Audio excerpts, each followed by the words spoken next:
मंगलाचरण करेंगे। ओम नमः सिद्धेभ्य जय श्री ओम नमः सिद्धेभ्य जय श्री ओम नमः सिद्धेभ्य। मंगलम भगवान वीरो मंगलम गौतमो गणी मंगलम कुंद कुंदाद्यो जैन धर्मोस्तु मंगलम।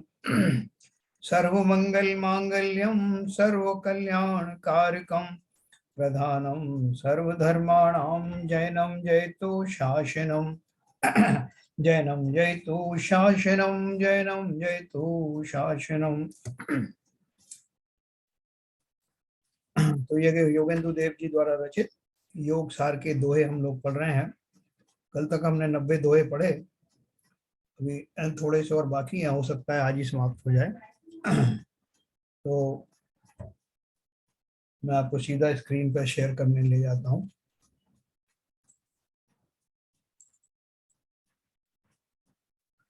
देखिए, कल हमने 90 नंबर का दोहा पढ़ा था।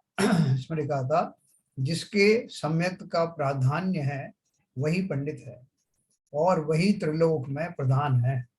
वह जीव शाश्वत सुख के निधान केवल ज्ञान को भी शीघ्र ही प्राप्त कर लेता। देखो, ये जो बात कही थी ना इन्होंने, सामान्य सम्यक ही प्राधान्य है, इसके अभाव में क्या होगा।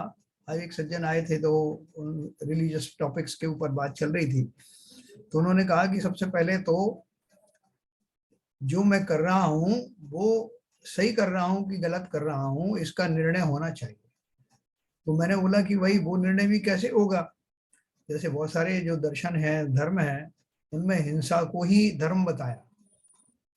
बलि देना है, जैसे कुर्बानी देना है, तो वो तो भली प्रकार से जो सोचता है कि जितनी कुर्बानी दूंगा उतना मेरा लाभ होगा, क्योंकि इसकी मान्यता ऐसी है। तो इसलिए मात्र इतना सोच लेना कि मैं ज्यादा से ज्यादा अच्छा करूं, वो अच्छा किस बैकग्राउंड में करूं ये जानना बहुत जरूरी है।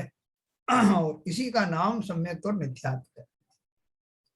जो कुछ मैं कर रहा हूं वो किस धारणा के संदर्भ में कर रहा हूं, मेरा बैकग्राउंड क्या है, मैं कौन से रिलीज। दूसरे लोग भी जो करते हैं वो समझते हैं कि हम सही कर रहे हैं।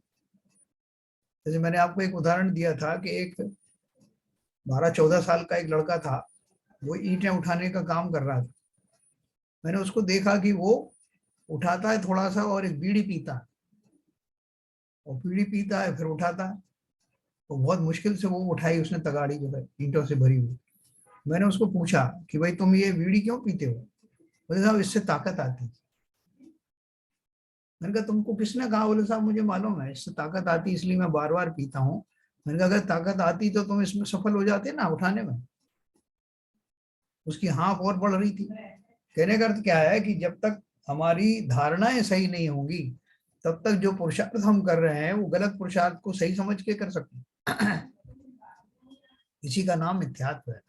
इसलिए उन्होंने क्या बोला, जिसके सम्यक का प्राधान्य है वही पंडित है। बैकग्राउंड तो समझ में आया ना, क्या अच्छा क्या हो रहा है एब्सोल्यूट टर्म्स में।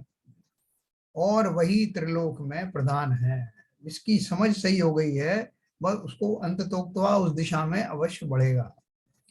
वह जीव शाश्वत सुख के निधान केवल ज्ञान को भी शीघ्र ही प्राप्त कर लेता है। इसलिए हमारे यहाँ सभी शास्त्रों में केवल ज्ञान की महिमा बताई, इस पर सम्यक दर्शन की महिमा बताई, और कहा कि धर्म का प्रारंभ ही सम्यक दर्शन से होता। ये बिल्कुल सही बात है। अगला दोहा है 91। अजर अमरु गुण गण निलौ जहीं अप्पा थिर उठाई सो कम ही न बंद यऊ संचिय पुब्ब विलाई। पुब्ब माने पुण्य, विलाई माने विलाय, विला जाना, ओझल हो जाना। जहां अजर अमर तथा गुणों की आगारभूत आत्मा स्थिर हो जाती है वहां जीव कर्मों से बद्ध नहीं होता, और वहां पूर्व में संचित किए हुए कर्मों का ही नाश होता है। ये कौन सी स्थिति बताई उन्होंने, निर्जरा की स्थिति बताई। अपन ने निर्जरा तत्व पढ़ा ना। निर्जरा में क्या होता है, जहां अजर अमर तथा गुणों की आगारभूत आत्मा स्थिर हो जाती है वहां जीव कर्मों से बद्ध नहीं होता, और वहां पूर्व में संचित किए हुए कर्मों का ही नाश होता है ना। चाहे तो हम 12वें गुणस्थान की बात करें या 13वें गुणस्थान की बात करें, या 14वें की भी बात करें तो वहां क्या हो रहा है कि अब आत्मा में हमारा जो चिंतन है वो स्थिर हो गया, और स्थिर हो जाने की वजह से अब नए कर्म का बंध होता नहीं, सत्ता में जो पड़े हुए कर्म है उनकी निर्जरा प्रारंभ हो जाती। तो ये उसका उन्होंने फल बताया, किसका? आत्मा को पहले तो उसमें क्या गुण है, आत्मा क्यों जो है प्रयोजन भूत है, ये सब चिंतन सम्यक के साधना में ही सब आ जाने वाला है। उसके बाद जब चारित्र की साधना आती है तो उसमें जो कुछ मैंने समझा है, जो कुछ मैंने अब अपनी मान्यता को सही करके ज्ञान में लाया हूं, उस सब में अब उस आत्मा को भली प्रकार जान लेने के बाद क्या करना? उस आत्मा में ही समाहित हो जाना है, स्थिर हो जाना। इसी का नाम निश्चय चारित्र है, इसी का नाम यथाख्यात चारित्र है, और यही मुक्ति का अंतिम सोपान है। तो कर्मों का नाश और बंध संसारी जीवों को तब तक नहीं हो सकता, बंध का समाप्ति तब तक नहीं हो सकती जब तक कि सम्यक दर्शन सहित ज्ञान और चारित्र नहीं होते। अगला दोहा है, जह सलिलेण न लिप्यई कमलणि पत्त कयावी तह कम्मे ही न लिप्यई जैरई अपसहावी। जिस तरह कमलनी का पत्र कभी भी जल से लिप्त नहीं होता, कमलनी होती ना तो आपने देखा होगा उसका डंठल जो है वो इतना ऊपर, उतना ही ऊपर ही उठता है जिससे कि उसके जो पत्ते हैं वो पानी को स्पर्श ना कर पाए। जिस तरह कमलनी का पत्र कभी भी जल से लिप्त नहीं होता, उसी तरह यदि आत्म स्वभाव में रति हो तो जीव कर्मों से लिप्त नहीं होता। ना कितना बढ़िया फार्मूला है। आत्म स्वभाव में अगर आपकी प्रीति हो गई, अब आपका रुचि हो गई, तो वो जो दिन पर दिन सुधरती हुई रुचि, बढ़ती हुई रुचि, इस बात के लिए सबब बनने वाली है, कारण बनने वाली है कि अब जीव कर्मों से वैसे लिप्त नहीं होगा जैसे अभी तक हो रहा था। नवीन कर्म बनने बंद हो जाएंगे और पूर्व कर्मों की निर्जरा प्रारंभ हो जाएगी। अपन ये सब जो दशकरण अपन ने पढ़े थे ना, दशकरण में कर्मों का किस तरह बंद होता है, क्या क्या उसकी गतियां होती हैं आश्रव होने के बाद में, कैसे संक्रमण होता है, कैसे उदीर्णा होती है, कैसे उदय और उदय, सब अपन ने पढ़ा दशकरण। तो इसके बारे में अपन विस्तार से पढ़ेंगे जब समय आएगा। लेकिन यहाँ अभी ये समझ लीजिए कि ये जो रुचि अपन जिसकी बात रोज करते हैं, आत्मा को स्वयं को समझने में जो हमें रुचि पैदा हो रही है वो क्यों हो रही है और क्यों होना चाहिए? क्योंकि जो सभी दर्शन एक ही बात मानते हैं, कहीं से भी पकड़ो, चाहे वो भगवान की कृपा करें, चाहे वो गुरुओं की कृपा करें, लेकिन सबकी बात एक ही है कि वो कृपा उन्हीं पर होती है। बहुत सारी फिलॉसफी कही कहती हैं कि जो जीवों में रुचिवान होते हैं, आत्मा के प्रति सजग होते हैं, अपने कृत्यों और कुकृत्यों को पहचानते हैं, वो ईश्वर की कृपा से ही ऐसा कर पाते हैं। ऐसा दूसरे दर्शनों में बताया है। तो दूसरे मतलब वो उनकी कृपा से, वहां उन्होंने किसी ईश्वर को माना है और उसकी कृपा बोलना है। यहाँ हमारे यहाँ हमने प्रकृति को माना कि प्रकृति में आपके ही प्रारब्ध के कारण, आपके ही पूर्वकृत पुण्य का जब उदय होता है, सातिशय पुण्य का उदय होता है, तब आपकी धारणाएं भी बदलने लगती हैं। पुण्य का सातिशय पुण्य मैंने क्यों कहा? क्योंकि मामूली जो पुण्य है उसके उसमें तो संसार के सुख आदि को भोगने से फुर्सत नहीं मिलती, लेकिन इसके इस दिशा में बढ़ने वाला जीव विरले ही होते हैं, और उनका अवश्य कोई सातिशय पुण्य का उदय होता है जिसके फलस्वरूप उनको ऐसी प्रेरणाएं मिलती हैं, या कोई ऐसा प्रतिकूल संयोग आकर के मिलता है कि वो उनके लिए टर्निंग पॉइंट बन जाता है। जैसे बनारसी दास जी ने 3-3 शादियां की, 3-3 शादियां करने के बाद भी उनको कोई सफलता मिली नहीं। तो अचानक से उनके दिमाग में आया कि मैं कहाँ पागल हो रहा हूं, किस शारीरिक सुख के लिए मरा जा रहा हूं, इस शरीर में क्या रखा है, और अगर ये मुझे नहीं मिला है तो इसका भी, ये भी एक इंडिकेशन है प्रकृति की तरफ से कि तुरंत प्रभाव से इस तरह के प्रयत्न छोड़ दूं। और उन्होंने वही किया। और बड़े बड़े खुश हुए कि बहुत अच्छा हुआ कि मेरा वो संयोग मुझे नहीं मिला। सीता जी तपस्या नहीं लेती, तपस्या नहीं धारण करती, दीक्षा नहीं लेती, लेकिन उनका क्या हुआ, बार बार परीक्षाएं दिलवाई उनसे। कभी जंगल में छुड़वा दिया, कभी अग्नि परीक्षा देने की बात करी। वो उनके लिए टर्निंग पॉइंट बना। उन्होंने कहा है ना, फिर है ना, बहुत परीक्षाएं दे ली मैंने। इस पुरुष प्रधान संसार में स्त्रियों का कितना जो है वो बंधन है। इस ऐसी बंधन युक्त पर्याय को समाप्त करना है। और ऐसी दुर्धर तपस्या की उन्होंने, स्त्री लिंग को छेद करके प्रत्यंद्र बने। तो सभी के जीवन में आने वाली प्रतिकूलताएं, उनसे डरना नहीं, वो अवश्य ही हमारे कुछ अच्छे के लिए होने वाली है, ये निश्चित मानना। हो सकता है उसी समय तत्काल हमें नहीं ऐसा आभास होगी इसमें क्या अच्छा हुआ था, लेकिन कालांतर में अपने आप ये सिद्ध हो जाएगा कि जो हुआ वो वास्तव में अच्छा हो। तो यहाँ उन्होंने क्या बोला, जिस तरह कमलिनी का पत्र कभी भी जल से लिप्त नहीं होता, उसी तरह यदि आत्म स्वभाव में रति हो, यानी रुचि हो, तो वो जीव कम कर्मों से लिप्त नहीं होता। अभी अपन, वो तो बहुत बड़ी बात है, अपन अपनी बात करें कि हम ये 1 घंटे या जब भी जितना भी स्वाध्याय करते हैं, उस पूरे समय में हमारा कर्मों का बंधने का जो प्रोसेस है वो बड़ा स्लो हो जाता है। जैसे फ्रिज में कोई चीज रख देते हैं ना, तो वो उसकी सड़न बंद नहीं होती, लेकिन वो कम हो जाती है, उसकी इंटेंसिटी, उसकी जो स्पीड है वो कम हो जाती है। उसी तरह से जब तक मुझे सम्यक दर्शन नहीं हुआ, तब तक मुझे 8 ही कर्मों का बंध निरंतर होता रहता है। लेकिन जब मैं कोई धार्मिक अनुष्ठानों में या स्वाध्याय जैसी जो है उच्च कोटि के तप में अपने आप को केंद्रित करता हूँ, तो मुझे और लाभ तो बहुत सारे होते ही होते हैं, ज्ञान आदि का बढ़ना, साथ में कषायों की मंदता होने से नवीन कर्मों का बंध अगर हो रहा है तो बहुत कम स्थिति वाला, बहुत कम अनुभाग वाला बनता है। और पुण्य प्रकृतियों का बंध अगर पहले हो रहा था तो यहाँ प्रोसेस उसका इंटेंसिफाई हो जाता है, बहुत तेजी से बढ़ता है। ये अपन ने करणानी योग परिचय में पंचलब्धि में पढ़ा था।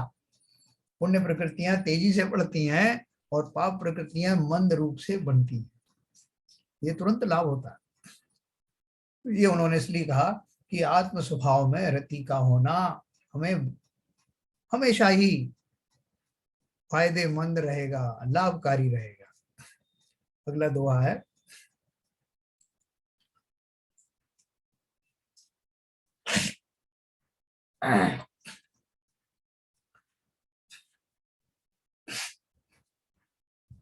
जो सम सुख लीणु बहु बहु पुण पुण्य पुमुणे कम खऊ करी सो विपुणु लहु निवाणु लहे। देखो ऊपर जो वर्ड दिया है सम दिया है ना, और नीचे उन्होंने शाह शक्कर वाला दे दिया है, शम दिया ना, तो यहाँ उसका अर्थ भी वही है, समता वाला। जो शम और सुख में लीन हुआ पंडित बार बार आत्मा को जानता है, वह निश्चय ही कर्मों का क्षय कर शीघ्र ही निर्वाण पाता है। या उन्होंने बार बार पंडित शब्द का उपयोग क्यों किया, क्योंकि ऐसे बहुत सारे लोग आज के भी मुनि बहुत सारे ज्ञानी करके संबोधन करते हैं, और भी ग्रंथों में कई जगह था हे ज्ञानी, हे भव्य जीव। तो वहां योगेंदु देव मानकर चल रहे हैं कि जो जो जो इन शब्दों का श्रवण कर रहे हैं रुचिवान होने के कारण वो ज्ञानी भी हैं और इसीलिए वो पंडित हैं। वह शीघ्र ही कर्मों का क्षय कर शीघ्र ही निर्वाण पाता।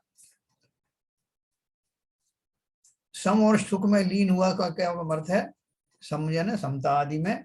और सुख क्या हुआ, सुख कहां से आ गया, सुख में लीन हुआ पंडित बार बार आत्मा को जानता है, वह निश्चय ही कर्म। तो सुख कहां से आ गया, पहले समता से बड़ा कोई सुख नहीं। जैसे मैंने कल आपको बताया था, जब आवे संतोष धन सब धन दूर समान। जब मुझे संसार में समता आ गई, इष्ट में अनिष्ट में, प्रतिकूल में अनुकूल में एक जैसा मेरे भाव रहने लगे तो मेरी आकुलता समाप्त हो गई, और आकुलता का चला जाना ही तो सुख है। इसलिए वो सम और सुख दोनों मिला करके उस समता रूपी सुख में प्रवृत्त हुआ जीव, प्रवृत्त होने वाला कौन जीव है? आत्मा ही तो है। उसमें प्रवृत्त होकर वो अपने स्वभाव को भली भांति जानता है और भली भांति अब स्थिर होना चाहता है। ऐसा स्थिर होने के समीप पहुंचने वाला वो जीव निश्चय ही कर्मों का क्षय कर शीघ्र ही निर्वाण को प्राप्त कर। देखो हमको पूरा फार्मूला मालूम है, कहीं कोई कंफ्यूजन नहीं है कि साहब कैसे निर्वाण होगा और कैसे केवल ज्ञान होगा, और आप बताइए साहब ये तो सब जो है उलझी हुई पहली, कोई उलझी नहीं है। आचार्यों ने अपनी तरफ से एकदम क्रिस्टल क्लियर कर दिया। अगला दुआ देखिए, पुरिसा यार पमाणु जिये अपाए हु पवित्रु जो इज्जई गुण गण लिलऊ निम्मल ते पुरंतु। हे जीव, पुरुषाकार यह आत्मा पवित्र है, यह गुणों की राशि है और यह निर्मल तेज को स्फुरित करती हुई दिखाई देती है। पुरुषाकार है क्या आत्मा? तुमने क्या दिया? यह पुरुषाकार, हे जीव पुरुषाकार यह आत्मा पवित्र है, यह गुणों की राशि है। क्यों कहा? क्योंकि जब भी जीव को मुक्ति होगी, केवल ज्ञान होगा और मुक्ति होगी, तब पुरुष पर्याय में ही होगी। ये नियम है, देव पर्याय में भी नहीं होगा। तो अब वो जिस समय मैं पुरुषाकार में हूं उस समय मेरी आत्मा का भी वही आकार होगा जो शरीर का है। तो उन्होंने वहां से वो संदर्भ लेकर के बोला कि जो भी इस क्षेत्र में कार्य कर रहा होगा और इस लेवल तक पहुंच गया होगा, वो पवित्र ही तो होगा। और वो ऐसी पवित्रता जिस समय होगी वो पुरुष पर्याय में होगा। इसलिए दिया, हे जीव पुरुषाकार यह आत्मा पवित्र है ना। पुरुषाकार आत्मा का कोई अलग से आत्मा नहीं, मतलब ये दो चीजें उसमें मिलाई उन्होंने। जिस समय जीव में वो सामर्थ्य प्रकट होती है जिसके बल पर उसे मुक्ति की प्राप्ति होती है, उस समय वो पुरुष पर्याय में ही होता है, और तदनुसार आत्मा भी पुरुष, उसके प्रदेश भी पुरुषाकार में होते हैं। यह गुणों की राशि है और यह निर्मल तेज को स्फुरित करती हुई दिखाई देती। ये गुणों की राशि जो है जब उस पराकाष्ठा पर पहुंच जाती है, जब केवल ज्ञान के नजदीक आते हैं, तो वो गुण ही तो जो है पूर्णतः विकसित हो जाते हैं। वही निर्मल तेज रूपी स्फुरन्माय यानी अग्नि के रूप में, ज्योति के रूप में जैसा कह लो, प्रकट होती है। जो अप्पा शुद्ध विमुणई असुई शरीर विभिन्नु सो जाणई सत्थई सयल सासय सुख नीणु। जो शुद्ध आत्मा को अशुचि शरीर से भिन्न समझता है, वह शाश्वत सुख में लीन होकर समस्त शास्त्रों को जान जाता। क्या बताया? जो शुद्ध आत्मा को अशुचि शरीर से भिन्न समझता है, वह शाश्वत सुख में लीन होकर समस्त शास्त्रों को जान जाता। कि पहले तो साहब आपने इतनी गालियां दी कि साहब नो मल द्वार बहे नित वाशर नाम लिए गिन आवे, और आपने इतनी सारी तो गालियां दी मुझे। बोले भैया तुम्हें कहाँ दी गाली? अरे आप बोल रहे थे दोनों शरीर के बारे में, पुरुष शरीर और स्त्री शरीर दोनों की आपने कितनी आलोचनाएं करी। तो शरीर की ना, आत्मा की तो नहीं की। तो हाँ ये तो बात है, आपने उसमें शरीर तो लगाया था, तो फिर तुम शरीर हो क्या? नहीं आप शरीर तो नहीं है। बस यही वेद विज्ञान करना है, यही उनने लिखा है।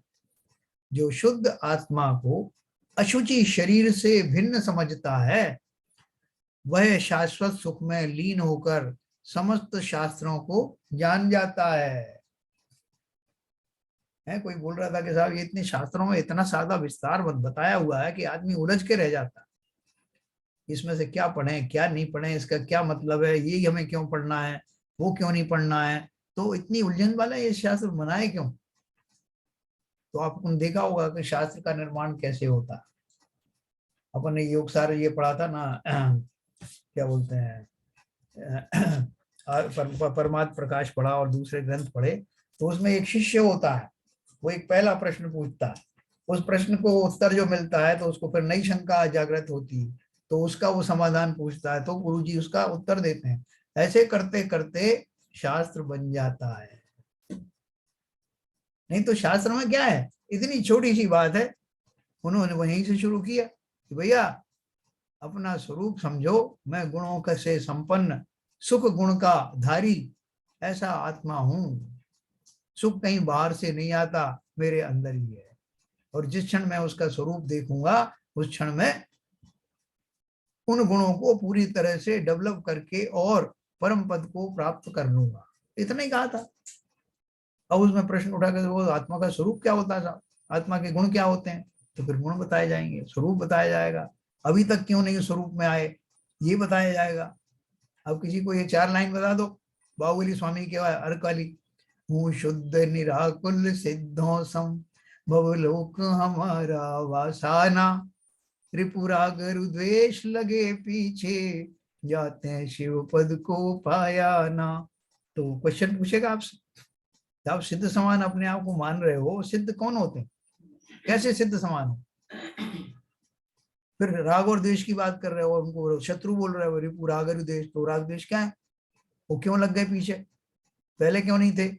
इन 4 लाइनों से पूरा शास्त्र बन सकता है, पूरी व्याख्या करते चले आओ, लेकिन सार उतना ही है कि सिद्ध समान आत्माधारी हूँ, राग द्वेष थे इनकी वजह से अभी तक पहुंचा नहीं वहां पर, और आपके पास इसलिए आया हूं कि आपके सानिध्य में बैठ करके मैं स्वयं के पुरुषार्थ द्वारा, चिंतन के द्वारा वही बन जाऊंगा जो आप हैं।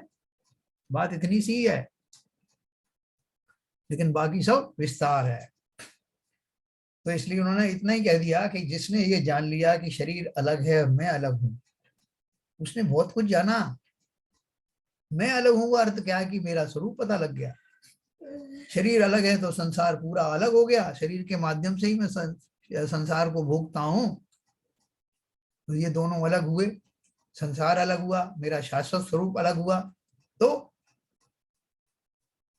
उन्होंने कहा ना, जो शुद्ध आत्मा को अशुचि शरीर से भिन्न समझता है वह शाश्वत सुख में लीन होकर समस्त शास्त्रों को जान जाता है, क्योंकि यही तो शास्त्रों का निचोड़ है।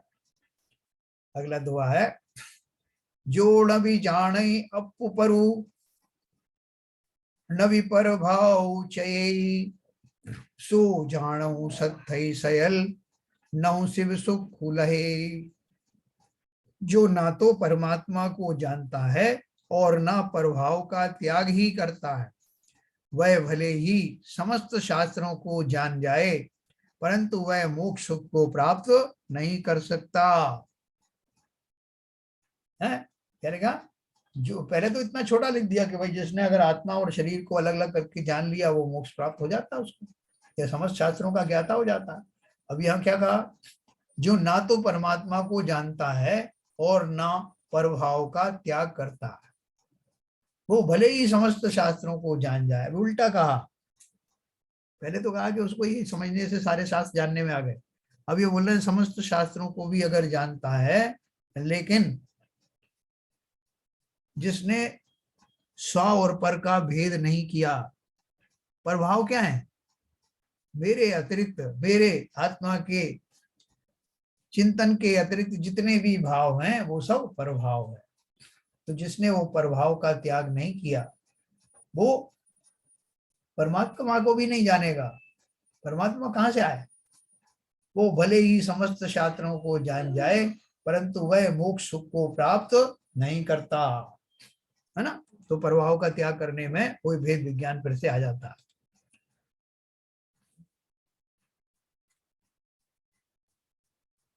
बच्चिए सयल बियप्पऊ परम समाहि लहंती, जम बिंदई साणुंद भी सो शिव सुख बढ़ंती।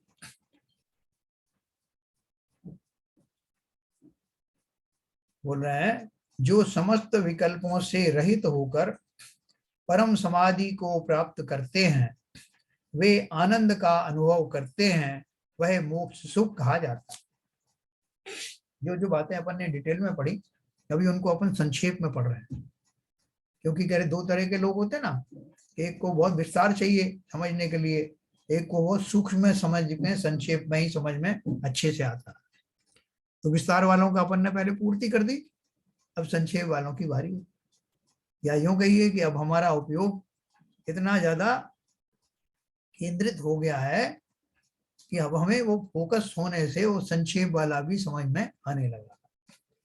तो जो समस्त विकल्पों से रहित होकर परम समाधि को प्राप्त करते हैं, वे आनंद का अनुभव करते हैं, वह मोक्ष सुख कहा जाता है। परम समाधि का अर्थ अब तक आप समझ गए होंगे, जो उन्होंने परमात्म प्रकाश में बार बार प्रयोग किया है कि विकल्पों से रहित होना। विकल्पों से रहित होने का मतलब भाव शून्य होना नहीं है। बहुत सारी बातों के चिंतन चल रहा है, वो विकल्प है। और एक चिंता निरोध तप, ध्यान की परिभाषा वही है ना, एकाग्र चिंता निरोध तप है। ध्यान का भी ऐसे दिया। तो जब मैं सब विकल्पों को हटाकर किसी एक विषय के ऊपर मैं कंसंट्रेट करता हूं, तो वही तप है, वही ध्यान है।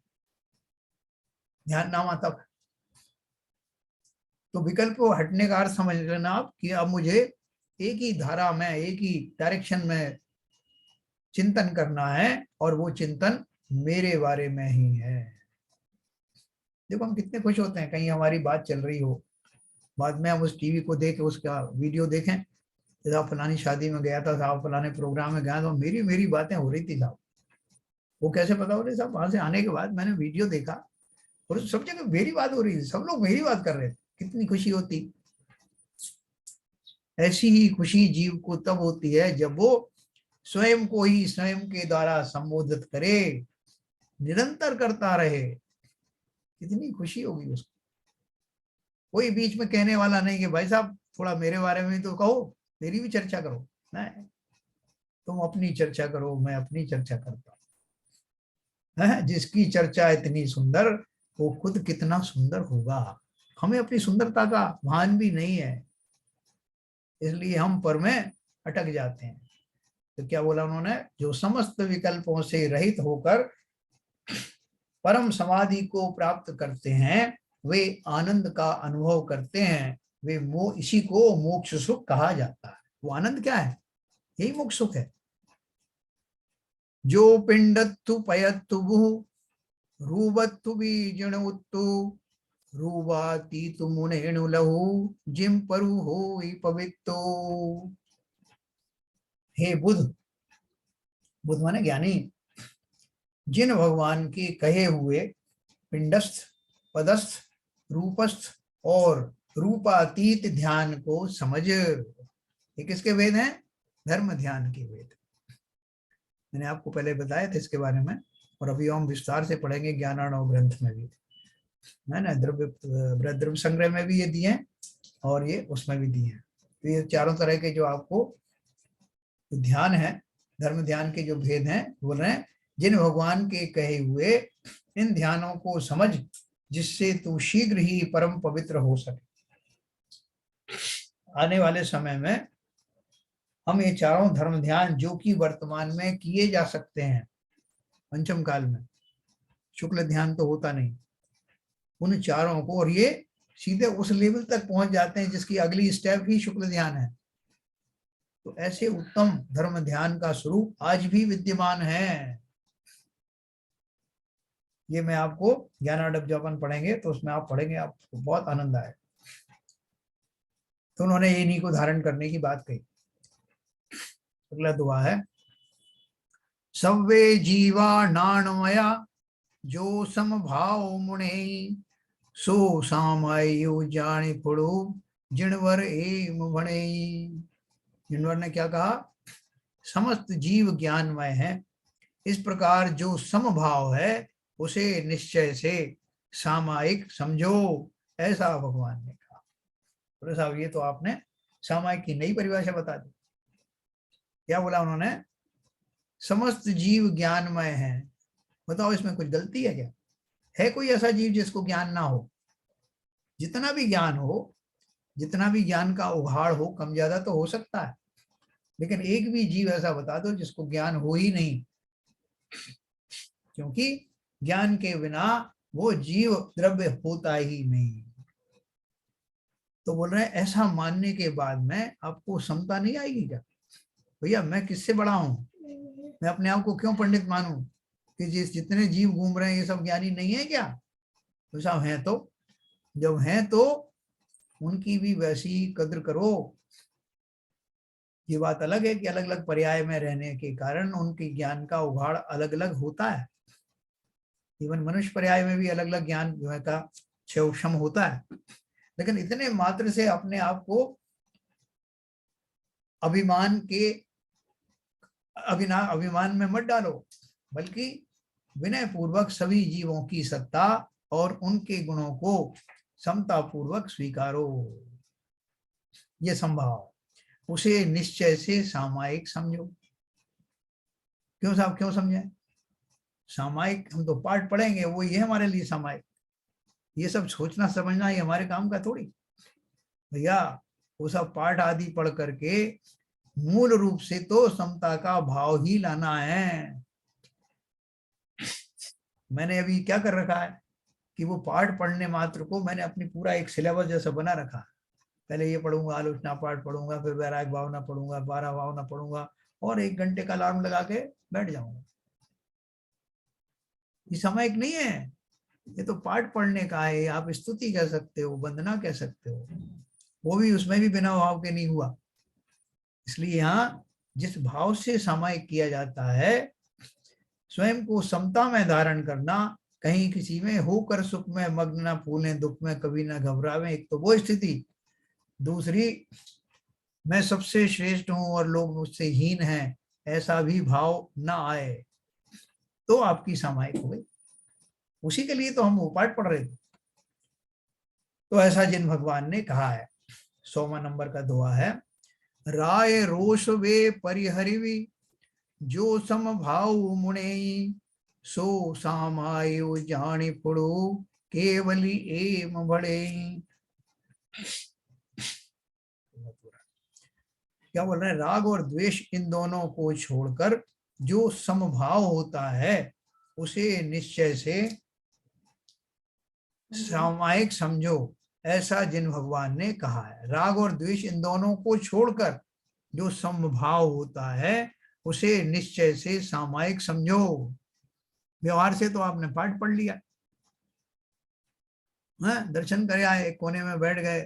साहब मैंने भी आज नियम ले रखा है कि जब तक नहीं उठूंगा जब तक कि आधा घंटे तक ये पाठ ना पढ़ लूं। वो भी व्यवहार सामायिक नहीं हुआ अगर उसमें बिना भाव के, बिना समझ के आपने वो समय गुजार दिया। और निश्चय समय सामायिक किसे कहा उन्होंने? राग और द्वेष इन दोनों को छोड़कर जो समभाव होता है। समभाव कब होगा? कभी भी समभाव हो उसकी कंडीशन यही रहने वाली है। जिस समय राग और द्वेष से रहित हो जाएगा जीव, तो अल्टीमेटली फिर कौन से भाव रहेंगे? यही तो समता है ना। समता के अभाव में होने वाले जो दूषित परिणाम है उन्हीं का नाम राग द्वेष है। राग द्वेष नहीं तो समता है, समता नहीं तो राग द्वेष। उसे निश्चय से सामायिक समझो। और वो सामायिक कौन सी? ये वाली करना है। पाठ पढ़ने वाली सामायिक का कोई मजा नहीं कि बैठे पढ़ने के लिए अपन वहां आके नाराज होने लगे, भाई साहब मेरी ये किताब यहाँ रखी थी, किसने हटा दिया? इसमें एक पॉइंटर लगा हुआ था, समझ में नहीं आता, मैं सामायिक करने बैठा हूँ। ओ किसी ने जो है वो लाइट एक बार जला दी या कम कर दी, तो अपन फौरन लड़ाई के उद्यत हो जाते ना। कहाँ गई तुम्हारी समता? इसलिए वो व्यवहार सामायिक भी नहीं है। अगला दोहा है 101। हाँ,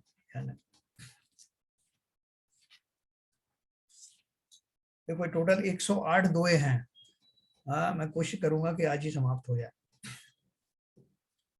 मिच्छा दियु जो परिहरणु सम्म दंसन शुद्धि, सो परिहार विशुद्धि। ऊपर वाला छोड़ दिए मैंने शायद 101। हिंसा दियु परिहारु करी, जो अपाट उठवे हुठवे, सो बियऊ चारित्तु मुनि, जो पंचम गईणे। हिंसा दिक का त्याग कर जो आत्मा को स्थिर करता है उसे दूसरा चारित्र यानी छेदोपस्थापना समझो, वह पंचम गति में ले जाने वाला है। पहला सामायिक नाम का है ना एक, तो इसलिए उन्होंने पहला उसमें समाहित कर दिया। हिंसा, फिर उसके बाद में ये दूसरा वाला बताया, हिंसादिक का त्याग कर कौन सा चारित्र वाला छेदोपस्थापना नाम का जो संयम है उसकी बात है, जो आत्मा को स्थिर कर देता है। जो भटक गया है जो मुनि, अपने उस चारित्र से किंचित अगर वो च्युत हो जाता है तो उस पर पुनः स्थापित होने का जो नाम है उस संयम का, उसका नाम है छेदोपस्थापना। ये संक्षेप में आपको बताया, विस्तार से मैं आपको बताऊंगा। अगला है मिच्छाद्युजो परिहरण सम्मदंसन शुद्धि, सो परिहार विशुद्धि मुनि लौ पावई शिव सिद्धि। इस संयम जब आप पढ़ोगे तो आपका रोमांच हो जाएगा। ये जो तरह तरह के जो आपको बता रहे हैं सामायिक छेदों पर स्थापना है ना, और ये तीसरा आया परिहार विशुद्धि, निमिथ्यात्व आदि के परिहार से जो सम्यक दर्शन की विशुद्धि होती है उसे परिहार विशुद्धि समझो, उससे जीव शीघ्र ही मोक्ष सिद्धि को प्राप्त करता। सुहमय लोह जो बिलौ, जो सुहुम भी परिणाम, सो सुहुम भी चारित्व मुनि, सो सास है सुधाम। सूक्ष्म लोभ का नाश होने से जो सूक्ष्म परिणामों का अवशेष रह जाना है वह सूक्ष्म चारित्र है, वह शाश्वत सुख का स्थान है ना। सूक्ष्म लोभ 10वें गुण स्थान में जाता ना, तो अब जो है जो मेरा चारित्र प्रकट हो रहा है वो कैसा हो रहा है, निरंतर परिष्कृत होता जा रहा है। सूक्ष्म चारित्र आ गया, मोटा चारित्र से वो सूक्ष्म आ गया, और वो सूक्ष्म जो चारित्र है वो यथाख्यात चारित्र की ओर बढ़ रहा है।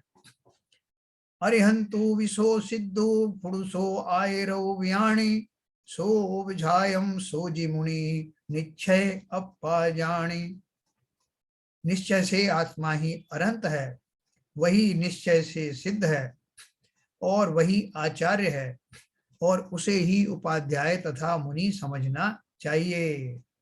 हाँ, अगर आप चाहें कि इनकी व्याख्या करें, वैसे अपन ने 2-3 बार व्याख्या कर ली है। हाँ, क्योंकि 9 बजे से लोगों की कुछ मीटिंग भी है, इसलिए मैं ज्यादा इसमें है भी नहीं अर्थ, मैं आपको 2-4 और बचे हैं। सो शिव शंकरु विणु सो रुद्रवी सो बुद्धु, सो जिणु ईसरु बम्बु सो अनंतु सो सिद्धु। वही शिव है, वही शंकर है, वही विष्णु है, वही रुद्र है, वही बुद्ध है, वही जिन है, वही ईश्वर है, वही ब्रह्मा है, वही अनंत है, और सिद्ध भी उसे ही कहना चाहिए। ये अपन ने पहले पढ़ा।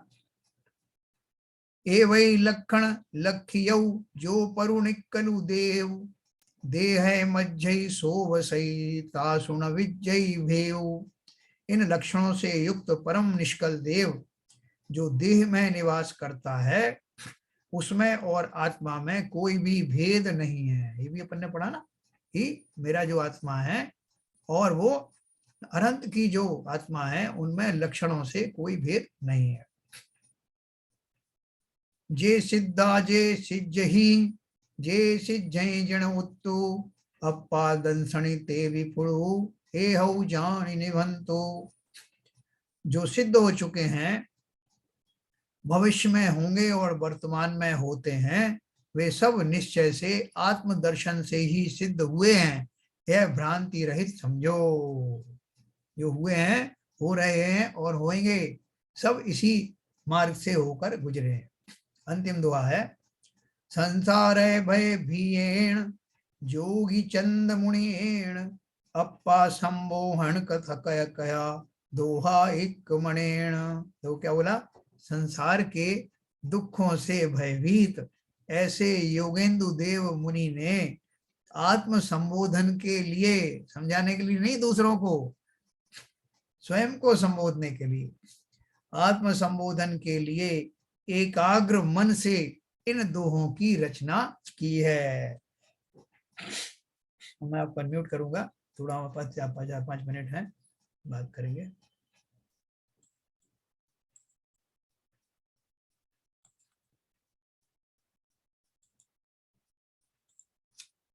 हाँ सर, सबके समझ में आए होंगे दोहे। आज क्लेरिफाई कर दिया उन्होंने, हाँ अपने लिए है, दूसरों के लिए नहीं है। बराबर। ये तो आज तो कंक्लूडिंग रिमार्क्स थे। हाँ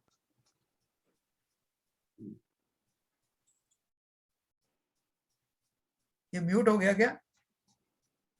हाँ म्यूट हो गया है। नहीं नहीं नहीं ठीक है, अभी ठीक है, ठीक। बार बार वो आ रहा है फिर से म्यूट में अनम्यूट करने का। अच्छा फिर से हो गया। Allow fine participant. Fine fine.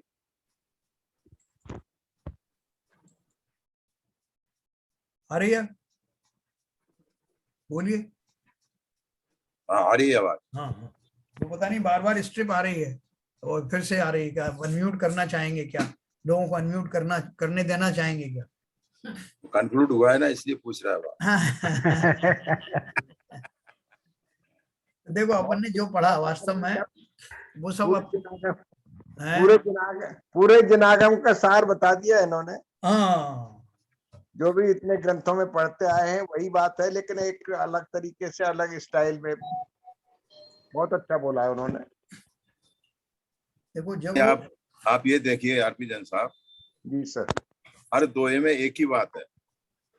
जैसे आदिनाथ भगवान के 1008 नाम थे, उसी तरह से इतने दोहों में उसको विभिन्न रूप से प्रस्तुत किया है, अलग अलग रूप से। बिल्कुल। तो कल से हाँ बोलिए। कुछ कह रहे हैं? कौन बोल रहा था? पदमचंद जी बोल रहे थे शायद कुछ। चंद जी की आवाज आई थी। मुझे भी ऐसा लगा। तो वैसे वास्तव में देखा जाए तो अभी जैसे बहुत से हमने जैन धर्म जानिए पढ़ा या शांति पथ दर्शन पढ़ा और पढ़ा, लेकिन ये जो पढ़ा अपन ने परमात्मा प्रकाश पढ़ा, उसमें वास्तव में बहुत क्लैरिफाई किया है कि आप आत्मा का ध्यान करो और स्वभाव में रहने की कोशिश करो। इस पर बहुत जोर दिया है। हालांकि कवर उन्होंने वो पूरा के पूरा जैसे अपना है कवर किया, लेकिन जो आत्मा पे उन्होंने जो जितना जोर दिया है वो वास्तव में हमारे को जोड़ने के लिए है कि अब हम लोग जैसे उस चीज की तरह प्रगति करें, उस चीज की तरफ आगे बढ़ें। तो वास्तव में ये जो परमात्मा प्रकाश हम लोगों के लिए बहुत ही एक आई ओपनिंग रहा है और इसका प्रभाव सभी पे पड़ा होगा। एक्चुअली शैलेंद्र जी, इसमें सबसे ज्यादा जोर दिया है 100 पर पे। 100 पर, करेक्ट। 100 पर का भेद करके 100 में स्थापित होने के लिए हर दोहे में इसका वो क्या कहते हैं वो किया है। और लोग, आपने सही कहा कि जितने भी अपने ग्रंथ पढ़े अभी तक, शांति पथ हो या धर्म जानिए या फिर जितने भी करुणालोक परिणालोक जो भी पढ़ा आपने, तो उसको भी उन्होंने सब दोहों में कवर किया है। कौन गुण होते हैं, कौन से अवगुण होते हैं, कौन से दोष होते हैं, किससे आत्मा में क्या प्रभाव पड़ता है, किससे कर्म बनते हैं, मगर अंत में वही बात कही है, आत्मा में स्थापित होने की। निर्विकल्प समाधि की बात भी करी ना अपन को। हाँ वही तो कह रहा हूँ, समाधि। हाँ निर्विकल्प समाधि, ऐसे ऐसे शब्द नए, मतलब पहली बार सुने अपन ने। हाँ बिल्कुल पहली बार सुने नहीं, ऐसा छाप छोड़ते हैं कि प्रसन्नता होती है सुन के। देखो कल से अपन स्तोपदेश शुरू करेंगे। छोटा सा ग्रंथ है और छोटा सा लेकिन बहुत मार्मिक और इफेक्टिव है और सरल भाषा में है। वो जो आकाश वाला तो मेरे पास है, लेकिन वो मैंने जो उस पर डाउनलोड किया है वो विद्यासागर महाराज वाला डाउनलोड किया, तो वो मैं आपको बताऊंगा। उसमें ऑलमोस्ट वही है। नहीं गाथाएं तो वही है, लेकिन उनका जो प्रेजेंटेशन है एक्चुअली। हाँ, तो उसमें क्या है कि मेरे पास एक पुस्तक भी है और भी है, तो अपन जब भी कोई व्याख्या अगर अपन को और चाहिए होगी एलेबोरेट, तो दूसरी वो अपने पास है, उनसे अपन उसका अर्थ ले लेंगे। अर्थ तो सिंपल है बिल्कुल, ठीक है ना, कहीं कोई दिक्कत आएगी नहीं। वो छोटी सी पुस्तक है लेडीज क्लास तो है नहीं शायद। तो सब, हाँ वो भी उसने मुझे बताया था, क्या नाम है, रितु ने, उसने कुछ मंगा करके किताबें दी भी हैं, ये वाली सबको दी है उन्होंने। ये इसमें बेनाला जी ने शायद कुछ लिखा है, इनका कोर्स में है ये, तो ये सबके पास है, ये इससे भी पढ़ेंगे तब भी वही के वही है पूरा, तो उसमें कोई परेशानी की बात नहीं। बहुत सुंदर। अपन इसको पढ़ेंगे, थोड़े दिन में समाप्त होगी, उसके बाद में ये बेस बनेगी हमारे ज्ञानार्णव ग्रंथ की, और मैं आपको वहां पे धर्म ध्यान के बारे में और बड़ी अच्छी अच्छी उनकी जो सिमलीज हैं, उदाहरण हैं, बहुत बढ़िया बढ़िया पढ़े। वो शुभेंदु देव द्वारा रचित है, जिनकी कथा मैंने आपको एक बार सुनाई थी। अभी चूंकि समय हो रहा है, लोगों को कुछ को मीटिंग में जाना होगा, जिनवाणी स्तुति करते हैं।